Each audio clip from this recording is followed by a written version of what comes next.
Perkenalkan, saya Yuda dari tim IoT Sakti. Di sini saya akan menjelaskan bagaimana cara pemasangan dari logger IoT di PDAM.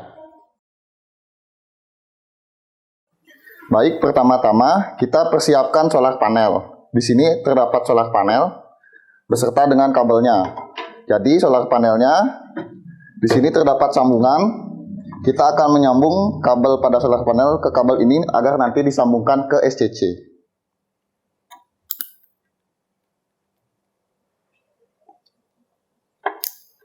Baik, seperti ini.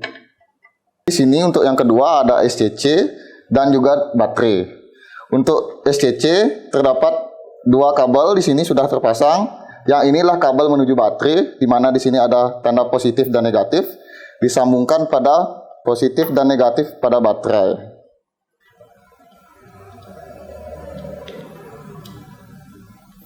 Kemudian untuk kabel yang ini akan nanti kita pasangkan ke logger. Jika SCC sudah disambungkan ke baterai, maka SCC akan langsung menyala. Jadi ini adalah logger IoT Sakti. Dalam logger ini kita bisa sambungkan 4 jenis sensor, di mana di sini adalah port sensornya. Kita bisa kombinasikan 4 jenis sensor yang kita miliki tergantung dengan kebutuhan PDAM. Selanjutnya, pada IoT Sakti terdapat saklar untuk menghidupkan logger dan juga soket untuk daya pada logger. Kemudian di sini ada plat besi, di mana plat besi ini berfungsi untuk dudukan dari alat-alat IoT Sakti.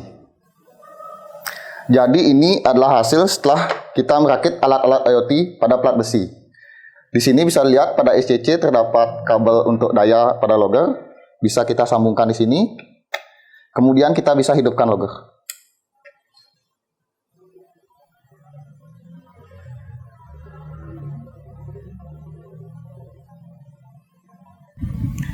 Baik, di sini saya akan menjelaskan tentang box UMG, di mana box UMG ini nantinya akan digunakan sebagai pelindung logger IoT Sakti kita di lapangan.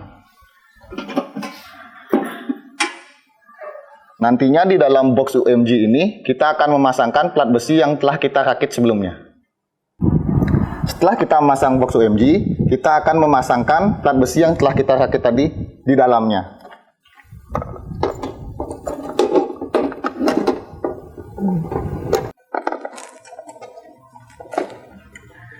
Berikut adalah hasilnya setelah dipasang di dalam box UMG.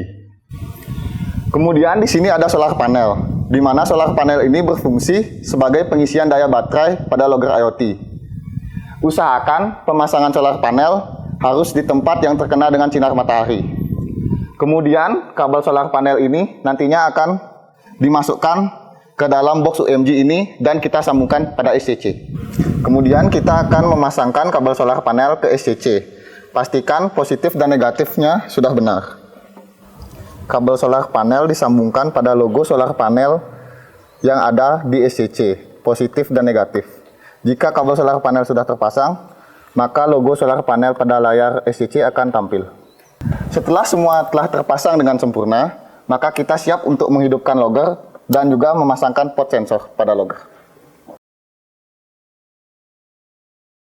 Baik, di sini kita lanjutkan ke pemasangan sensor pressure, di mana dalam pemasangan sensor ini kita membutuhkan 2 tapping pipa berukuran setengah in dengan drat dalam. Di sini kita pergunakan untuk pemasangan sensor pressure dan satu lagi untuk pemasangan manometer sebagai data pembanding dari sensor. Nah, jangan lupa dari kedua tapping ini kita membutuhkan 1 stop crank untuk memutus aliran air yang akan kita pasangi sensor. Baik, pertama kita siapkan manometer dan pastikan manometer sudah dilengkapi dengan isolasi air.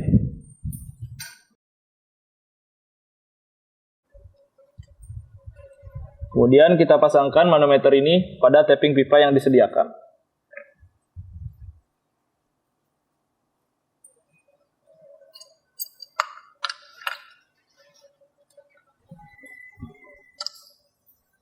Baik, manometer sudah siap digunakan. Selanjutnya kita siapkan sensor pressure dan dilengkapi juga dengan isolasi air.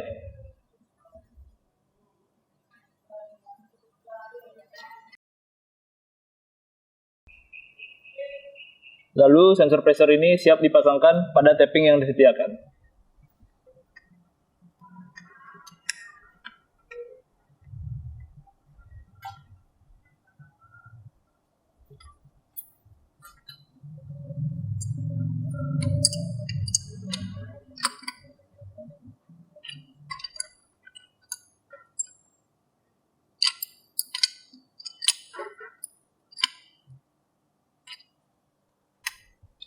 dan sensor pressure telah siap digunakan.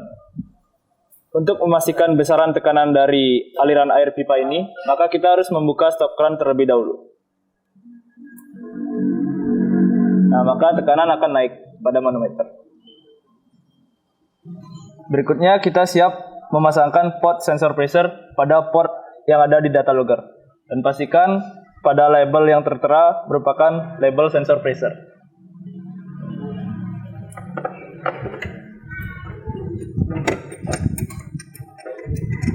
Pastikan port terpasang dengan erat. Dan cek data pada menu data di logger. Untuk masuk ke menu data logger, kita perlu menekan satu tombol yang berada di tengah logger.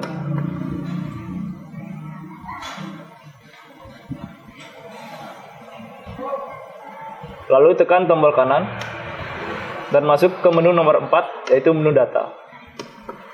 Maka data dari masing-masing sensor akan muncul. Dan di sini kita akan melihat data dari sensor pressure pada label P. Dan di sini kita mendapatkan 0,13 bar.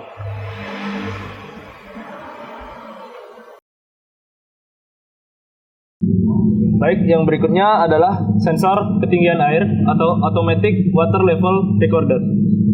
Nah, dalam pemasangannya, kita hanya perlu memastikan sensor ini tercelup ke dalam reservoir atau penampungan air.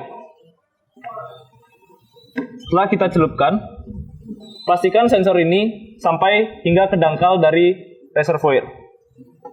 Setelah itu, dipastikan kembali sambungan dari kabel yang berisi isolasi berwarna di sini tidak tercelup pada air. Maka data sensor akan aman. Setelah sensor terpasang pada reservoir, maka berikutnya kita perlu memasangkan port data sensor pada port yang tersedia di logger. Pastikan label yang tertera adalah label AWLR atau ketinggian air.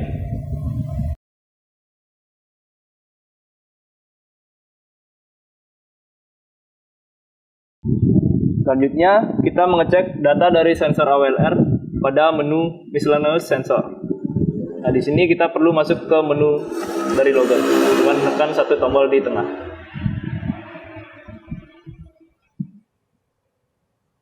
Lalu tekan kanan hingga ke menu nomor 8, yaitu miscellaneous sensor. Nah, di sini akan tampil MISC sensor. Kita tekan tengah dan masuk ke dalam CMD nomor 11.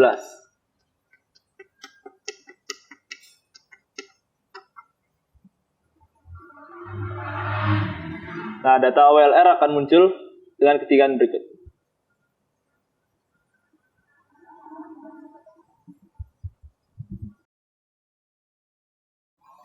Berikutnya, kita simulasikan pemasangan sensor kelistrikan.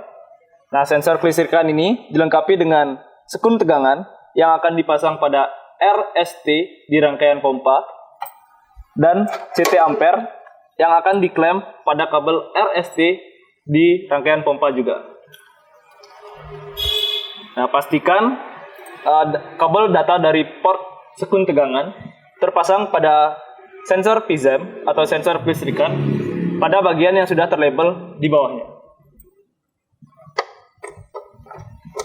Pasangkan dengan kencang agar tidak ada tegangan yang bocor. Lalu, untuk CT ampere dipasangkan pada bagian yang berlawanan dengan sekun tegangan. Dan pastikan port ini terpasang dengan rapat karena berisi tegangan yang cukup tinggi.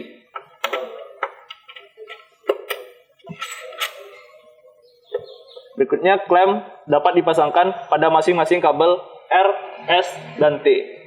Seperti pada contoh berikut.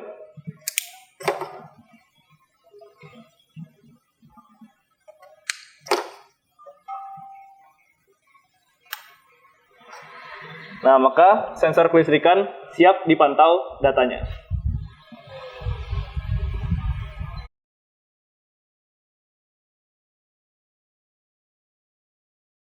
Setelah sekun tegangan dan CT ampere terpasang pada rangkaian pompa, berikutnya kita siap memasang port data dari sensor PIZM menuju logger.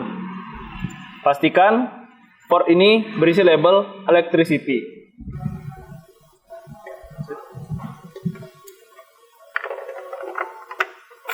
Berikutnya kita cek data kelistrikan pada menu miscellaneous sensor seperti pada sensor AWLR sebelumnya.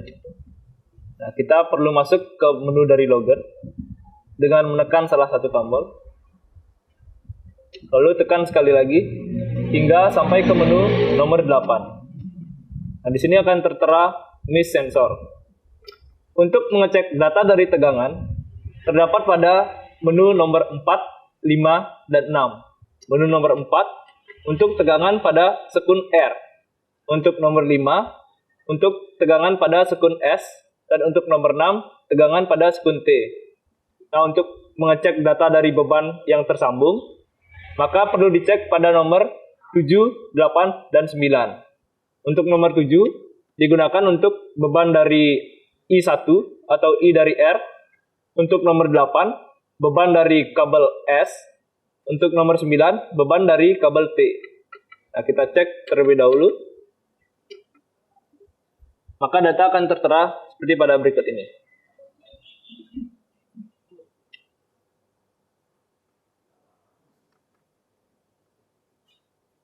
Pastikan semua dari sensor sekun tegangan sudah mendapatkan data.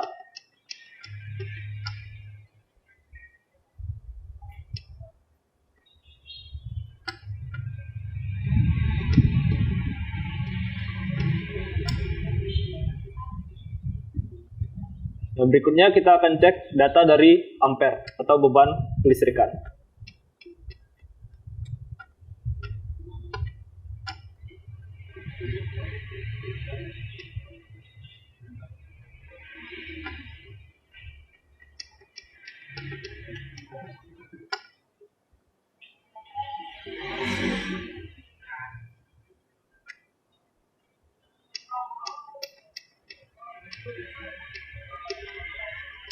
Perlu dicatat, simulasi ini dilaksanakan pada kelistrikan satu fase dengan tegangan 220 volt. Untuk kelistrikan pompa, nantinya akan dipasang pada 380 volt.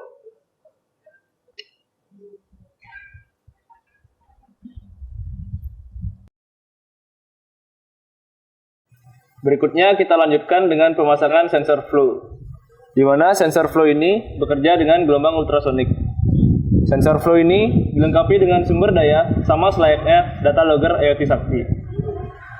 Nah, pada sensor flow dilengkapi dengan dua buah transducer yang berisi upstream dan downstream, di mana pada bagian bawah dari controller ini terdapat keterangan untuk kabel dari upstream dan dari downstream. Komunikasi dari controller ini ke data logger menggunakan RS485.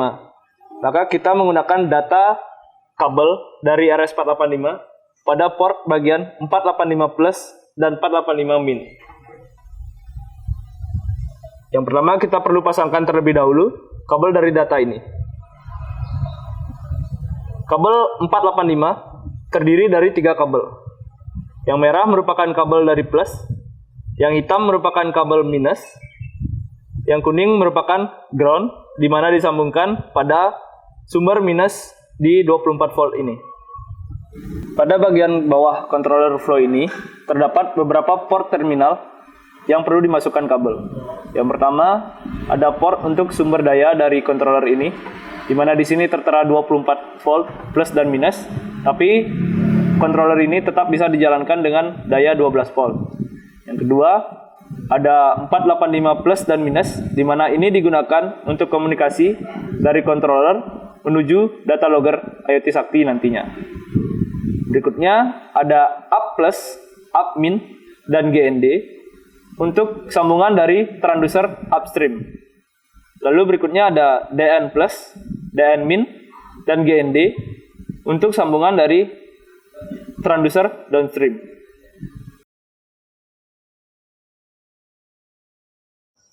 Untuk kabel data dari RS485, di sini kabel kuning merupakan kabel ground yang akan dikonekkan pada port 24V minus. Untuk kabel merah merupakan kabel positif yang akan dikonekkan pada 485 plus dan kabel hitam merupakan kabel negatif dari 485. Selanjutnya kita pasangkan pada terminal seperti berikut ini. Setelah terpasang, pastikan bahwa terminal terpasang dengan rapat. Berikutnya kabel upstream yang telah dilabel dengan nama upstream, di mana warna merah merupakan kabel plus, warna hitam merupakan kabel minus, dan warna yang tidak berisolasi ini merupakan kabel ground. Dipasang pada terminal up plus, up min, dan ground. Seperti pada berikut ini. Dan pastikan terminal terbaut dengan rapat. Berikutnya kabel downstream yang terhubung dengan transducer downstream telah terlabel dengan nama downstream. Di sini kabel merah merupakan kabel DN+, kabel hitam merupakan DN-, dan kabel yang tidak berisolasi merupakan kabel GND. Dipasang pada masing-masing terminal tersebut. Dan pastikan baut dari terminal terpasang dengan rapat.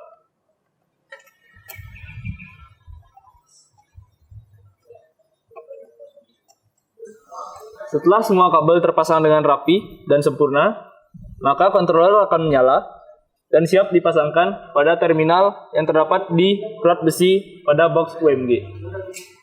Untuk pemasangannya, hanya tinggal ditekan dan didorong. Maka controller telah terpasang dengan sempurna. Berikutnya kita setting inputan dari data pipa yang akan dipasangkan sensor flow. Yang pertama, kita masuk ke menu outer perimeter dengan menekan tombol samping hingga masuk ke menu pipe outer perimeter. Di sini merupakan data dari keliling pipa dengan satuan milimeter. Berikutnya, masuk ke menu outer diameter yang merupakan diameter luar dari pipa dengan satuan milimeter juga.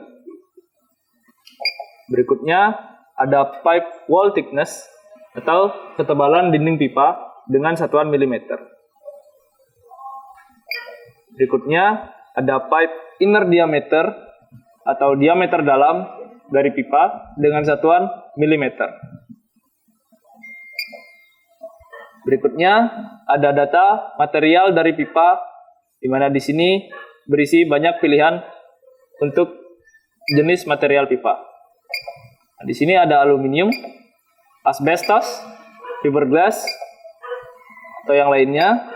Ada carbon steel, ada stainless steel, ada cast iron, ada ductile iron, ada copper, dan yang terakhir ada PVC. Karena di simulasi ini kita menggunakan PVC dengan ukuran 2 inch, maka settingan sudah kita inputkan. Berikutnya ada runner material atau penghubung dari gelombang ultrasonik. Di menu ini terdapat beberapa pilihan. Yang pertama ada tar epoxy, yang kedua ada rubber, yang ketiga ada mortar, yang keempat ada polypropylen, yang kelima ada polystyrol, yang keenam ada polystyrene, yang ketujuh ada polyester, yang kedelapan ada polyethylene, yang kesembilan ada ebonit, dan yang kesepuluh ada teflon, dan yang terakhir solder atau yang lainnya. Nah, karena di sini kita menggunakan silikon sealant dengan berbahan rubber, maka kita gunakan rubber pada menu 2. Berikutnya ada ketebalan dari liner atau liner thickness. Di sini sesuai dengan standar dari Bima Sakti Altera, kita pemasangan menggunakan silikon sealant atau rubber dengan ketebalan yang diinputkan adalah 1 mili. Berikutnya ada tipe fluida yang dialirkan di dalam pipa. Nah, di sini ada beberapa macam. Yang pertama ada water atau general. Yang kedua ada air laut atau seawater. Yang ketiga ada kerosene. Berikutnya ada gasolin. Berikutnya ada fuel oil. Berikutnya ada crude oil. Berikutnya ada propane. Lalu ada butane dan liquid lainnya.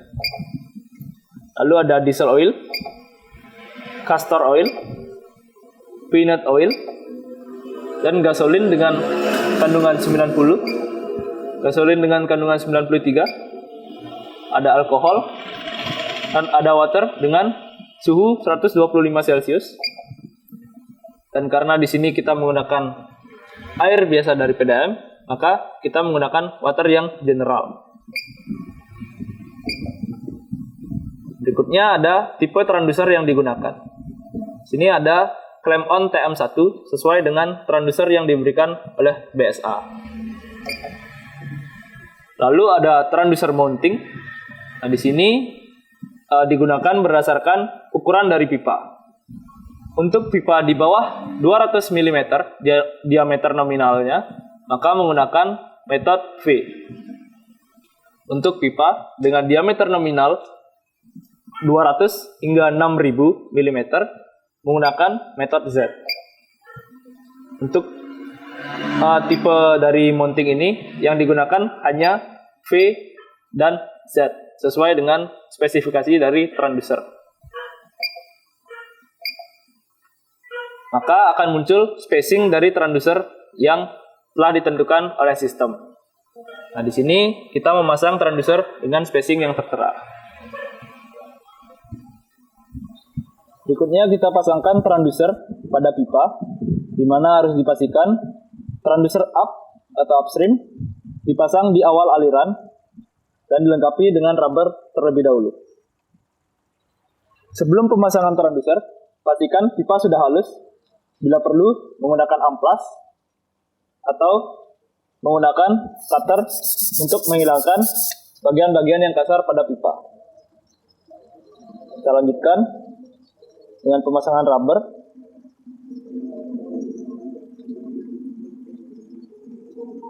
Oleskan secukupnya hingga ketebalan kira-kira 1 atau 2 mili.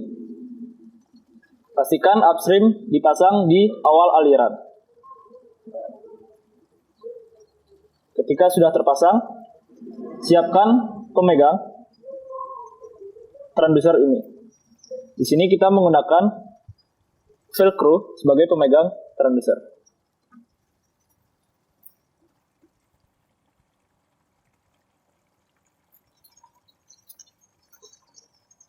Untuk pemasangan transducer harus dipasang di bagian samping pipa agar gelombang ultrasonik dapat memantau aliran air meskipun air tidak penuh di dalam pipa. Lalu kita pasang transducer downstream di bagian setelah dari transducer upstream.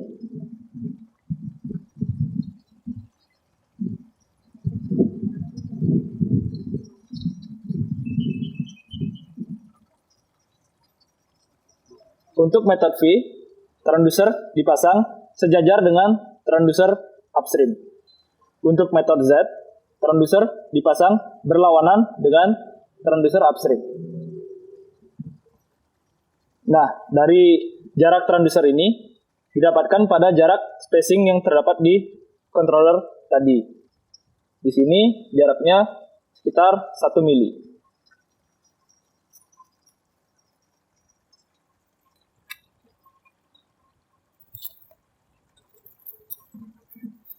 Setelah memasangkan pengait, pastikan transducer berhadap-hadapan.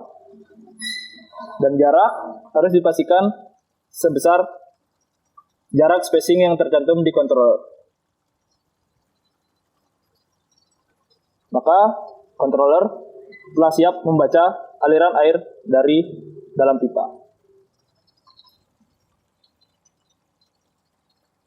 Setelah transducer terpasang, pastikan sinyal dari transducer terbaca dengan baik. Untuk mengeceknya, kita perlu masuk ke menu nomor 90.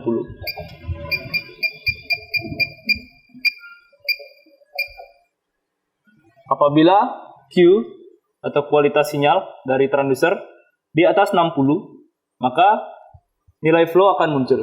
Apabila di bawah 60, nilai flow tidak akan muncul. maka diperlukan pemasangan ulang transducer. Nah, setelah sinyal ini dipastikan di atas 60, maka kita masuk ke menu utama untuk mengecek nilai dari flow-nya.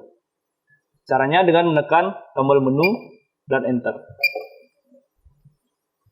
Di sini sudah tertera flow dari dalam pipa yang ditempelkan dengan transducer. Berikutnya kita masuk ke menu untuk komunikasi dari controller menuju data logger. Yang pertama kita harus setting ID dari ultrasonic flow ini.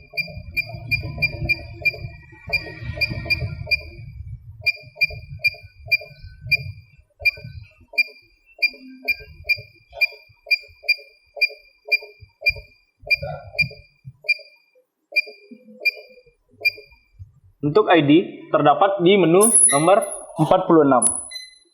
Pada data logger Bima Sakti Altera ini, kita menggunakan ID 4, 5, 6, dan 7 untuk ultrasonic flow meter. Di sini kita setting dengan ID 4. Berikutnya, kita masuk ke log data sending. Yang pertama, kita harus pastikan ini terkirim ke RS485. Dengan menekan tombol enter dan pilih bagian send to RS485. Berikutnya untuk pengaturan Modbus. Untuk Modbus yang digunakan merupakan Modbus RTU only. Nah, di sini ada beberapa common protokol untuk Modbus ini. Ada AC dan ada RTU only. Yang kita gunakan ialah RTU only. Dan jangan lupa untuk jenis data dari RS485 dengan speed baud rate 9600. Lalu berikutnya ada none. Lalu ukuran datanya ada 8 dan 1. Maka setelah semua settingan ini diinputkan, kita masuk ke menu 26 untuk menyimpan semua data yang telah diatur tersebut agar data ini tidak hilang ketika controller mati. Tekan menu enter dan solidify setting. Maka ultrasonic flow meter sudah dapat digunakan dengan normal. Setelah transducer dan controller flow mendapatkan nilai dengan sempurna, maka berikutnya data tersebut harus dikirimkan ke logger. Caranya dengan menyambungkan port sensor dari RS485 controller flow ke port yang disediakan pada data logger. Pastikan port ini terpasang dengan baik dan benar. Selanjutnya, kita cek data dari sensor flow pada menu logger. Pertama, kita masuk ke menu logger terlebih dahulu dengan menekan salah satu tombol. Lalu tekan satu tombol lagi dan masuk ke menu data. Untuk data flow akan muncul pada bagian F. Nah, di sini telah tampil flow-nya dengan satuan liter per second.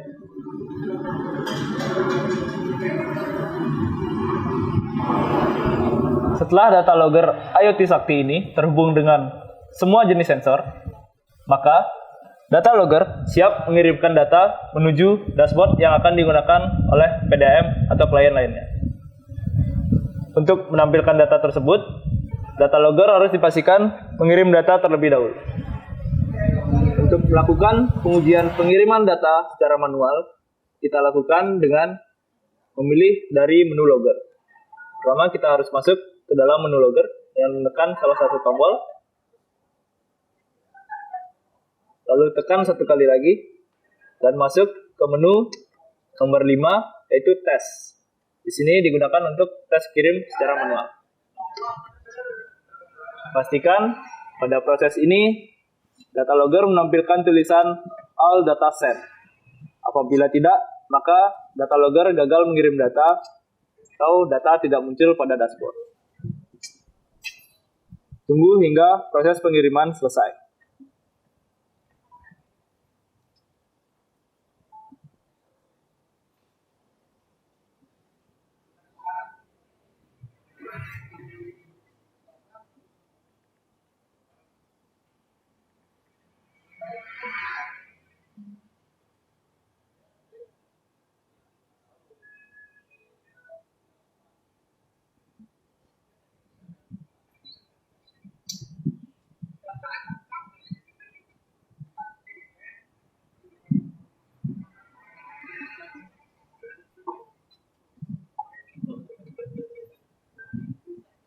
Pastikan semua proses setup modem connect dengan sempurna.